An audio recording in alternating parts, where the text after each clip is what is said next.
They called the cops on my autistic daughter for playing the violin in our backyard, but they had no idea who they were really messing with.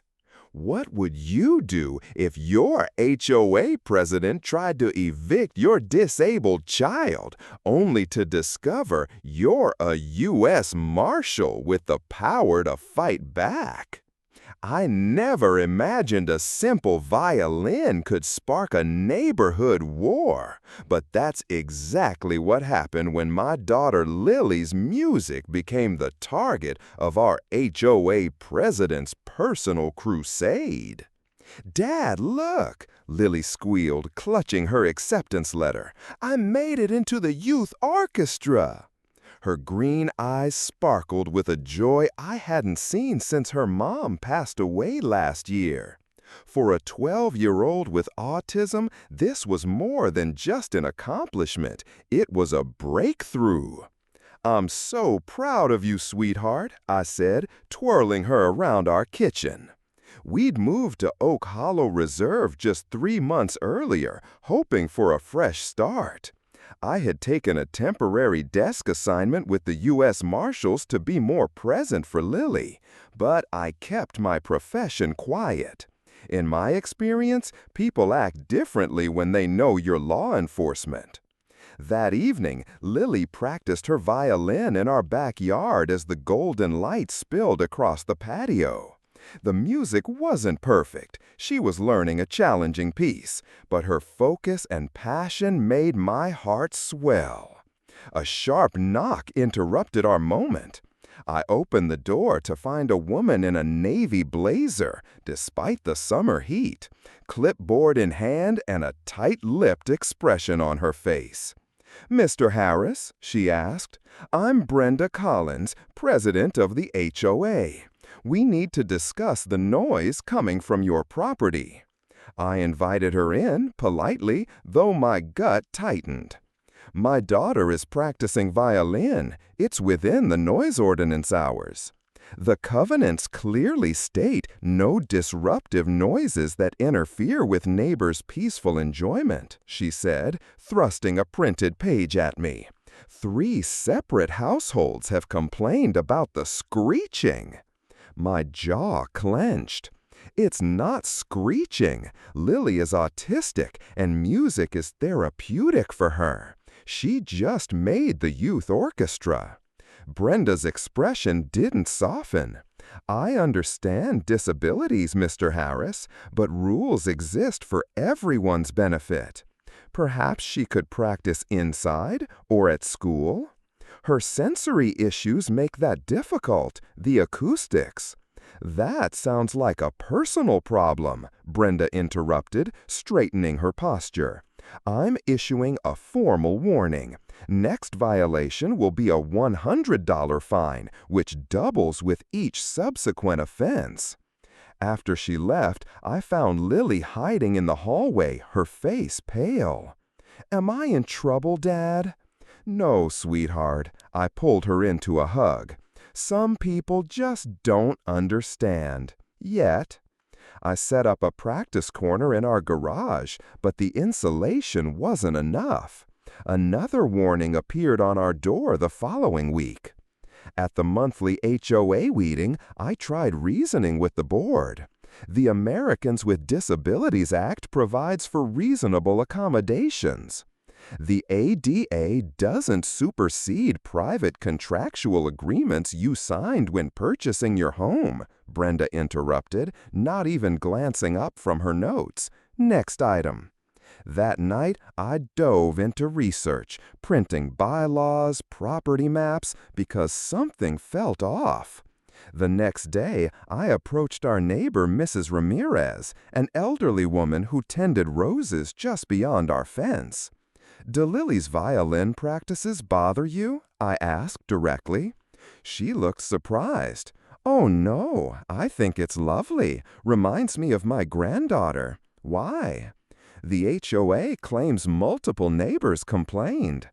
Mrs. Ramirez frowned. "The only one who complains about everything is Brenda. Her husband left her last year, and since then, she trailed off, clearly uncomfortable. Then the fine started arriving. $100, then $200, then $400. Lily began having meltdowns before practice, associating her violin with trouble. My heart broke watching her rock back and forth, hands over her ears. "Maybe I should stop," she whispered one night. "No, honey, we're not giving up," I said, gently holding her shoulders. "You have every right to play." I installed a camera on our back porch after finding her music stand knocked over. The footage showed Brenda herself entering our yard when we were out, inspecting the patio and taking pictures. When I confronted her, she didn't even try to deny it. As HOA president, I have inspection rights for covenant violations. Not without notice, and not to trespass. Touch my daughter's things again, and we'll be having a different conversation. Her eyes narrowed. "Are you threatening me, Mr. Harris?" I replied calmly, "I'm establishing boundaries, something you seem to struggle with." The following Saturday, Lily was practicing a new piece that involved higher notes. Within 20 minutes, a police cruiser pulled into our driveway, lights flashing, but sirens mercifully off. Lily froze, her bow trembling over the strings. "Dad—" "Keep playing, sweetie. This is just a misunderstanding." Officer Jenkins, a young patrolman, looked apologetic. "We received a disturbance complaint. Someone reported a child in distress." Behind him, I spotted Brenda standing on her front porch, arms crossed in smug satisfaction. "My daughter is autistic, and she's playing the violin," I explained, keeping my voice steady. "Would you like to meet her?" The officer glanced at Lily, who had retreated to the porch steps, rocking slightly. His expression softened. "No need to disturb her, just responding to a welfare call." As he turned to leave, he paused. "You know, my brother's kid is on the spectrum, plays drums, drives my parents nuts, but it's his thing, you know." I nodded, grateful for the small moment of understanding. That night, I received an email from the HOA board. Subject line, "Notice of lien proceedings." The fines had accumulated to $1,200, and they were moving to place a lien on our home. Lily found me staring at my laptop, hands shaking with barely controlled anger. "Are we going to lose our house, Dad?" Her voice was small, afraid. I closed the laptop and took a deep breath. The HOA had no idea who they were dealing with. As a deputy U.S. Marshal, I'd faced down hardened criminals and protected vulnerable witnesses. I knew how to fight within the system and win. "No, Lily, we're not losing anything." I pulled her close, but it's time they learned who they're really messing with. "You didn't tell me you were calling the police," I hissed at Brenda during the emergency HOA meeting she had called to address the Harris situation. "A welfare check isn't the police," she replied loudly enough for everyone to hear. 30 neighbors sat in folding chairs in the community center, watching our exchange like a tennis match. Lily sat beside me, headphones on, sketching in her notebook to stay calm in the crowded room. "My daughter was practicing violin," I said, addressing the crowd rather than Brenda. "She's autistic, and music helps her process emotions. Instead of speaking with us directly, some people chose to escalate the situation unnecessarily." A murmur rippled through the room. I caught several sympathetic glances toward Lily. The fact remains, Brenda continued, tapping her gavel for attention, that the Harris family has accumulated significant fines for repeated noise violations. The board proposes beginning lien proceedings if payment isn't received within 7 days. That's when I played my first card. "Before you vote," I said, rising slowly, "you should know I've been recording noise levels during Lily's practice sessions." I held up my phone. "Not once have we exceeded the 65 decibel daytime limit specified in the town ordinance, which legally supersedes HOA bylaws." Brenda's face flushed. "Our covenants specifically address—" "I'd also like to direct the board's attention to Section 3.2 of the Bylaw Enforcement Rules," I continued calmly, pulling out a highlighted document. "It clearly states that all complaints must be verified by at least 2 board members before fines can be issued." The board members exchanged uncomfortable glances. An older gentleman cleared his throat. "Mrs. Collins assured us the complaints were numerous and verified."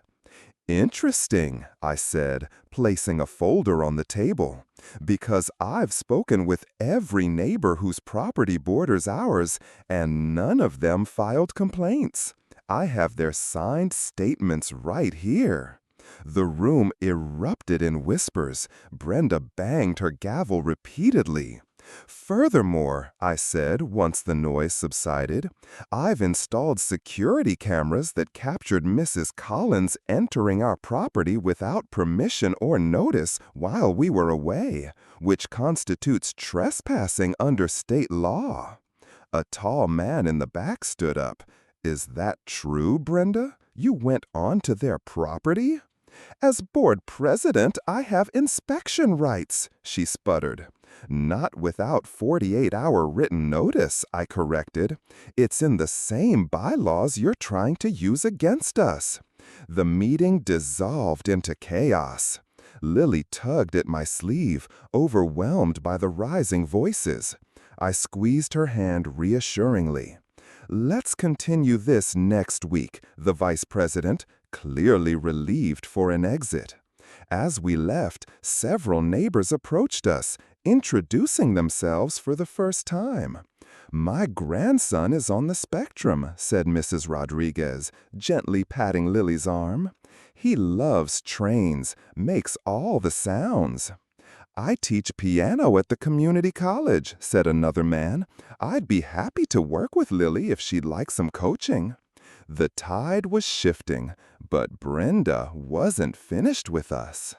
3 days later, another police cruiser arrived. This time, Brenda was accompanied by a man in a suit who introduced himself as a code enforcement officer. "We've received reports of unpermitted structural modifications," he explained, showing his badge. "Specifically, a sound booth in your garage." Lily, who had been playing in the front yard, ran inside crying. I felt my professional calm slipping. "My daughter uses the garage corner for practice," I explained, showing him the simple foam panels I'd installed. "These aren't structural modifications, just temporary acoustic improvements." "Any permanent alterations require board approval," Brenda insisted, trying to peer around me into the garage. The code officer looked uncomfortable. "Sir, do you mind if I just take a quick look? Then we can put this matter to rest." I stepped aside, watching Brenda's triumphant expression. The officer entered the garage and examined the foam panels, the small rug, and the music stand. "Ma'am," he finally said, turning to Brenda, "these are not structural modifications under the building code. They're temporary fixtures that don't require permits." "But the HOA requires—" "The HOA can't create requirements that contradict county building codes," he interrupted, clearly annoyed at being dragged into such a petty dispute.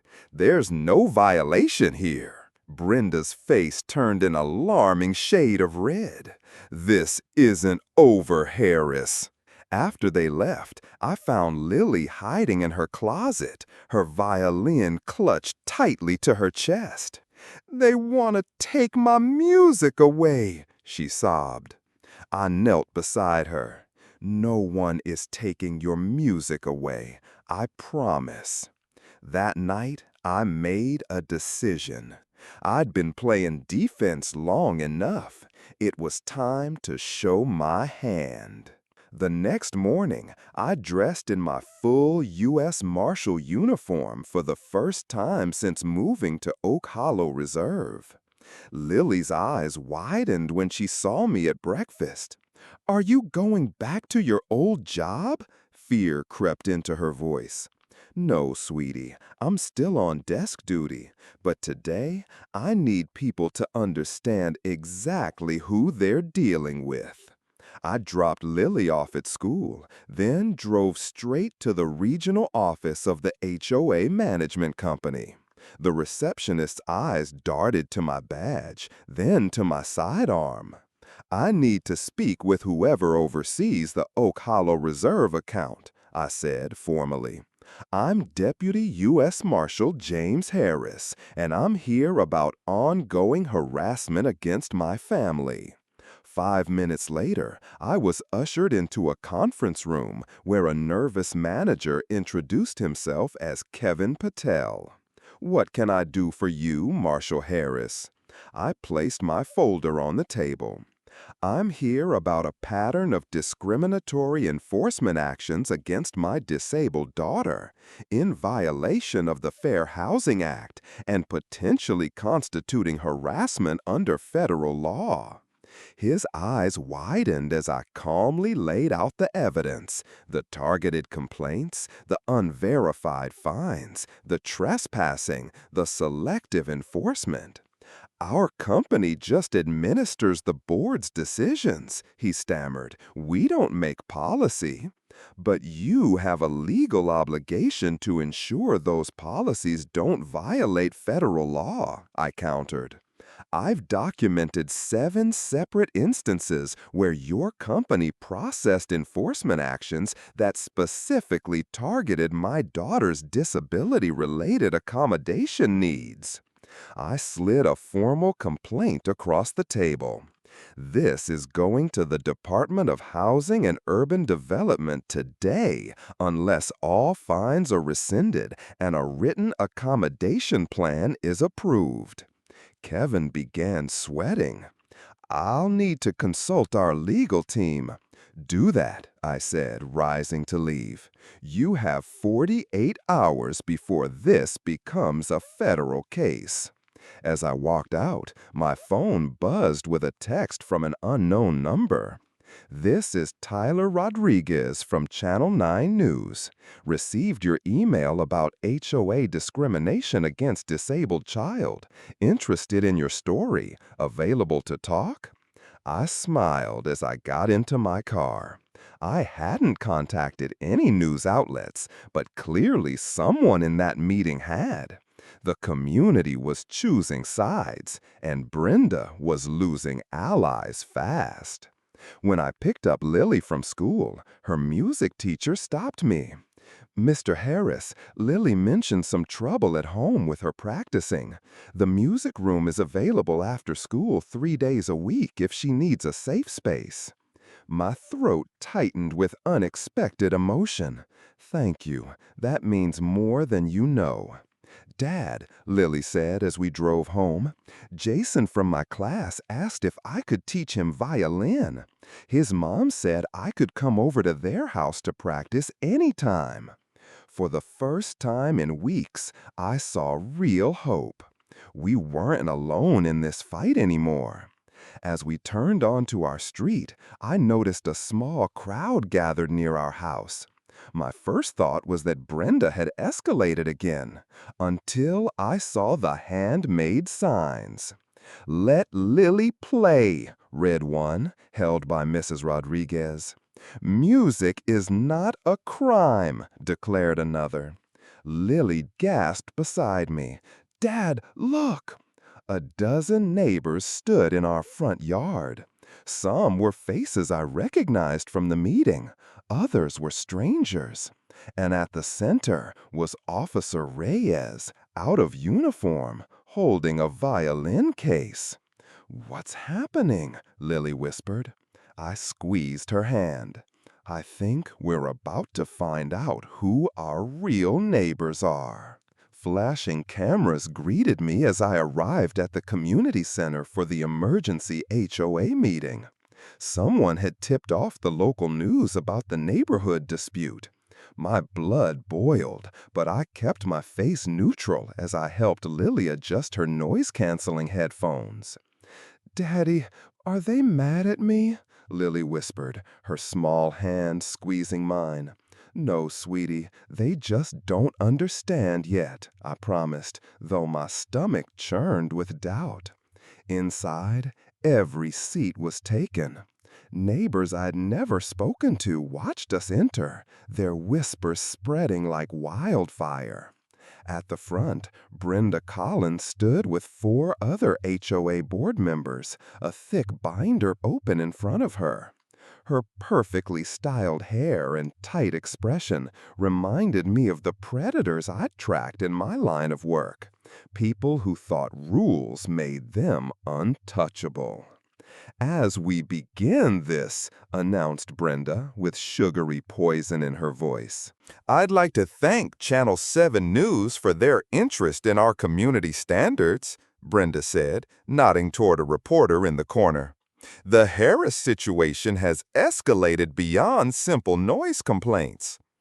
On the projector screen behind her, photos of Lily playing violin appeared, clearly taken with a zoom lens from Brenda's window. My daughter's face was caught mid-expression in what looked like a scream, but I knew it was her joy face.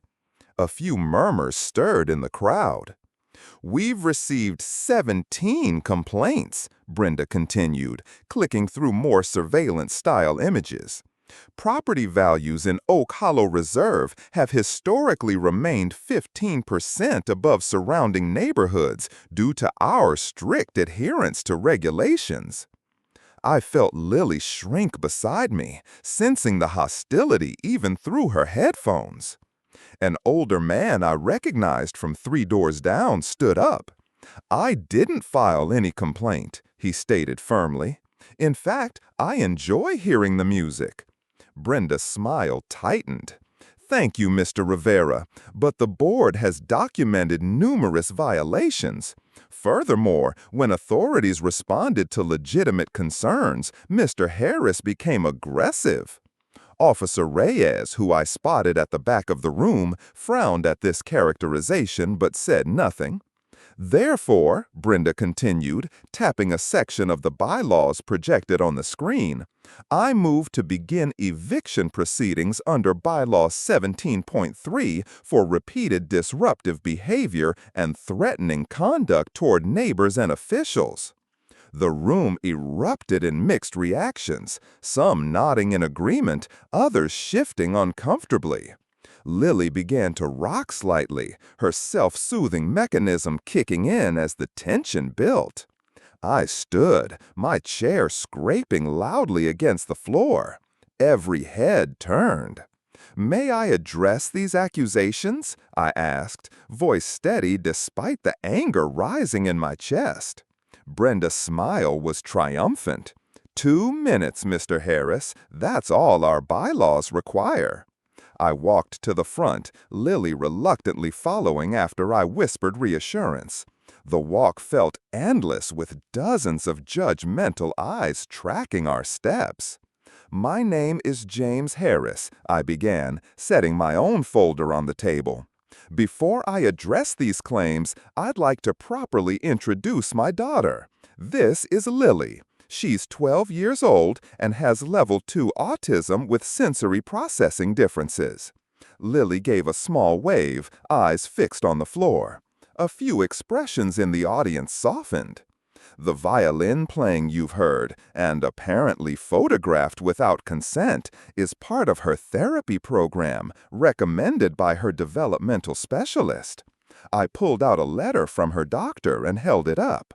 I requested a reasonable accommodation from the HOA 6 weeks ago, which Miss Collins acknowledged but never responded to.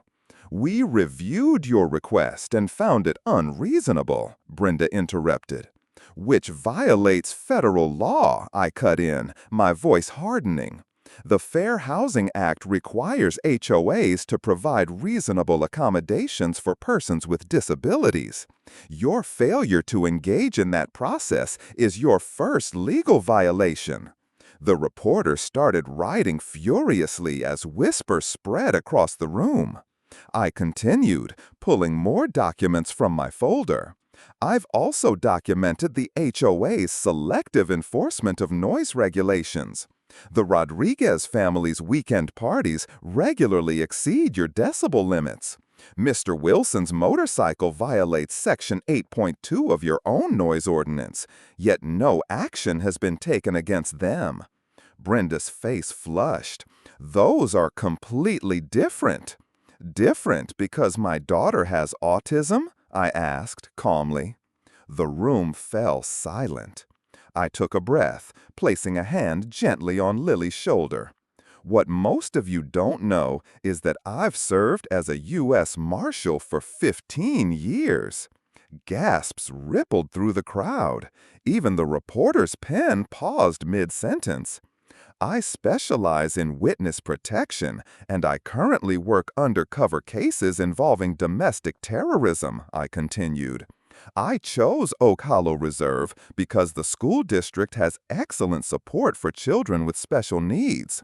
I didn't advertise my profession because my work requires discretion. Lily looked up at me with pride, something rare for her in public. My heart swelled. In my profession, I've learned to document everything, I said, nodding toward Officer Reyes, who stood up, including the fact that Miss Collins has filed false police reports, reports which Officer Reyes can confirm were exaggerated to prompt emergency response. Reyes cleared his throat. The department has reviewed the noise complaints and found no violation worth citing. Miss Collins' characterization of aggressive behavior is not supported by our report. Brenda's confident posture crumbled as I pulled out my final document. I filed a formal complaint with the Department of Housing and Urban Decided for discrimination against a disabled minor. I've also documented 7 separate violations of the Americans with Disabilities Act by this HOA. The room erupted. Board members whispered urgently among themselves as the reporter approached, asking for statements. You never mentioned you were law enforcement, Brenda finally sputtered, her voice barely audible over the rising commotion. I leaned closer so only she could hear. And you never asked if there might be a reason my daughter needs to play her violin. You never tried to understand before sending armed officers to frighten a child with sensory issues. The meeting dissolved into chaos as neighbors began arguing among themselves. Some approached us with apologies. Others in the room began demanding Brenda's resignation. Through it all, Lily remained beside me, her small hand in mine, watching in wonder as the tide turned. As we walked toward the exit, the reporter stepped in front of us. "Mr. Harris, would you comment?" "My daughter has been through enough today," I said firmly. "But I will say this. Sometimes the most important battles we fight aren't against criminals, but against those who use rules to bully the vulnerable." Walking to our car under the fading evening light, Lily suddenly stopped. "Are we moving again, Daddy?" I knelt to her level, looking into her worried eyes. "No, sweetheart, this time we're not running. This time we're changing the rules." What would happen next would test not just my skills as a marshal, but as a father fighting for his daughter's right to belong. The certified letter arrived exactly 3 weeks after the explosive HOA meeting. My hands shook slightly as I opened it, bracing for another legal battle. Instead, I found an official notice: Emergency Board Election Results. "Sweetheart, come see this," I called to Lily. She peeked around the corner, violin still in hand. Since the meeting, she'd only practiced inside, too afraid to upset anyone else. The sight broke my heart daily. "The neighborhood voted," I explained, showing her the results. "Brenda isn't in charge anymore." Lily studied the paper carefully. "Is that your name, Daddy?" There it was, listed under new board members. I hadn't run for the position, but apparently enough neighbors had written me in. The thought was both touching and terrifying. "Does this mean I can play outside again?" Lily asked, her voice small but hopeful. Before I could answer, the doorbell rang. Standing on our porch were 5 neighbors I recognized from the meeting, including Mr. Rivera and a woman I'd never spoken to who lived at the end of the street. "We owe you and Lily an apology," Mr. Rivera said, stepping forward. "Many of us had no idea what was really happening." The woman beside him nodded. "I'm Janet Wilson. My son has ADHD. I know what it feels like when people don't understand your child's needs." They presented us with a neighborhood petition, over 40 signatures supporting new accommodation guidelines for Oak Hollow Reserve. My throat tightened as I scanned the names. "We need someone who understands both rules and fairness on the board," Janet continued. "Will you accept the position?" Before I could form a polite rejection, Lily tugged at my sleeve. "You always say we should help fix problems, not just complain about them." My own words, thrown back at me by my 12-year-old. I had to laugh. "One condition," I said finally. "The first order of business is a community education workshop about neurodiversity." 2 months later, I stood in the community center alongside Lily's developmental specialist, Dr. Martinez, addressing a packed room. Faces that once looked at us with suspicion now showed genuine interest. Sensory processing differences mean Lily experiences sounds, touches, and lights differently than most people. What might be mildly annoying to you could be physically painful for her, Dr. Martinez explained. But music she controls helps her brain organize those feelings, Dr. Martinez added. It's not just a hobby, it's medicine. After the presentation, 3 families approached us privately to talk about their own children's undiagnosed struggles. The community was beginning to open up. Not everyone changed overnight. Brenda still glared at us when she saw us, though the for sale sign in her yard suggested we wouldn't be her neighbors much longer.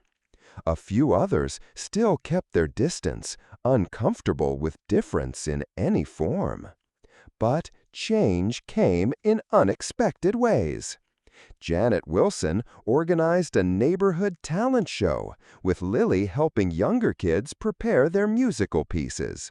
Mr. Rivera offered his backyard, backing up to a small pond, as a sensory-friendly space for weekend music sessions. The water naturally dampening sound for nearby homes. The most surprising ally emerged in Mrs. Gonzalez, an elderly woman who had initially supported Brenda's complaints. One evening, she appeared at our door with a tray of homemade cookies. "My late husband had what they now call sensory issues," she confessed, watching Lily practice through our window. He couldn't stand certain fabrics or the sound of silverware on plates. Everyone called him difficult. I wish we had known. She began bringing her knitting to Lily's weekend practice sessions, claiming the music helped with her arthritis. For months after the confrontation, I continued reviewing the HOA's financial records as part of my new board duties. What I discovered sent me straight to the county prosecutor's office. "You're certain about these discrepancies?" the prosecutor asked, flipping through my documentation. 15 years tracking financial crimes for the Marshal Service, I reminded him. Brenda had diverted nearly $50,000 of HOA funds to personal accounts over 3 years. The landscaping company she hired? Owned by her brother-in-law, charging twice the market rate. The prosecutor gave a low whistle. No wonder she was so defensive about her authority. "You threatened the wrong family," I said, turning to leave. "And now she'll find out what accountability really looks like." Her whole operation unraveled. Brenda's arrest made the local news. The same reporter who'd attended our meeting drew connections between her aggressive rule enforcement and the financial motivation behind it. The story spread across neighborhood social media, vindicating what I'd suspected all along. Many of the complaints about Lily had come from Brenda, and Brenda alone. By spring, 6 months after that fateful HOA meeting, Oak Hollow Reserve had transformed. The new board established clear, fair accommodation guidelines. The empty lot once slated for an unnecessary parking structure became a community garden, complete with a small performance space where Lily now taught beginner violin to 3 other neurodivergent kids. "Daddy, I need help setting up for the concert," Lily called from the backyard, where we were hosting a neighborhood barbecue. Nearly 30 neighbors had accepted our invitation. I stood for a moment, just watching in quiet amazement. My daughter, who once couldn't make eye contact with strangers, was directing kids and adults alike in arranging chairs and tuning instruments. Her autism hadn't disappeared, but her confidence had soared, nurtured in an environment that accommodated rather than punished her differences. Mrs. Gonzalez arrived early, claiming a front row seat. "Your daughter is a gift to this community," she told me, her eyes damp. "We almost lost that gift because of fear and ignorance." As twilight painted the sky in streaks of purple and gold, Officer Reynolds arrived, this time as a guest, alongside his partner and their families. "Marshal Thompson," Reynolds greeted me with a handshake. "Best noise complaint I ever responded to. My son hasn't stopped talking about Lily's music lessons." I noticed the boy, about 8, clutching a small violin case, his eyes wide with anticipation. When Lily finished her solo, the backyard erupted in applause, genuine and joyful. She beamed, truly seen at last. Then she did something I never expected. She invited the other children, including Reynolds' son, to join her in a beginner's piece they'd practiced together. The music that rose from our backyard that evening was imperfect, heartfelt, and beautiful. It brought tears to my eyes, not because it was flawless, but because it represented something profound. A community built on understanding, not conformity. Later, as neighbors lingered over dessert and laughter filled the air, Janet approached me with a neighborhood association certificate in hand. "We renamed the garden after Lily," she said. "The board voted unanimously." I looked across the yard. Lily was deep in conversation with another child, both gesturing excitedly about something only they understood. In 15 years as a marshal, I said quietly, I've protected witnesses from some of the worst criminals in the country. But watching my daughter fight for her right to exist exactly as she is, that's been the toughest and most rewarding battle of my life. Janet smiled. Sometimes the people who seem the most difficult to accommodate end up teaching us the most important lessons. As stars emerged overhead and children chased fireflies across lawns no longer divided by suspicion, I realized what we had found. Not just a house, but a home, a real one, where differences were no longer merely tolerated, but celebrated. "Daddy," Lily whispered as I tucked her in that night, "I'm glad we stayed and fought." "So am I." In my line of work, I'd seen what happened when people chose fear over understanding. But I'd also seen the extraordinary change that's possible when even one person refuses to back down from what's right. Tonight, in our little corner of Oak Hollow, that change felt like music. Imperfect, beautiful, and worth every moment of struggle to create.